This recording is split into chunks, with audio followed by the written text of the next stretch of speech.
भूतिया हवेली गांव के किनारे एक पुरानी हवेली थी, जिसे सब भूतिया हवेली कहते थे। कहते हैं कि सालों पहले वहां एक अमीर जमींदार रहता था, जिसकी बेटी की अचानक मौत हो गई थी। उसके बाद से हवेली में अजीबोगरीब घटनाएं होने लगी। एक दिन गांव के 4 दोस्त राजू, मोहन, सुरेश और पवन ने तय किया कि वे उस हवेली का रहस्य जानेंगे। रात के समय वे चारों उस हवेली में घुस गए। हवेली के अंदर घुसते ही उन्हें ठंडी हवा का झोंका महसूस हुआ। दरवाजे खुद ब खुद बंद हो गए और चारों दोस्त डर गए। उन्होंने देखा कि एक कमरे में एक पुरानी तस्वीर लटकी हुई थी, जिसमें एक लड़की की तस्वीर थी। अचानक तस्वीर के अंदर की लड़की की आंखें हिलने लगी और तस्वीर से खून बहने लगा।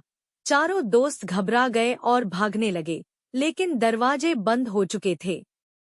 तभी हवेली के अंदर से एक डरावनी आवाज आई, कौन है जो मेरी शांति भंग कर रहा है?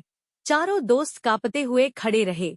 तभी एक सफेद साड़ी में लिपटी एक औरत की आत्मा उनके सामने प्रकट हुई।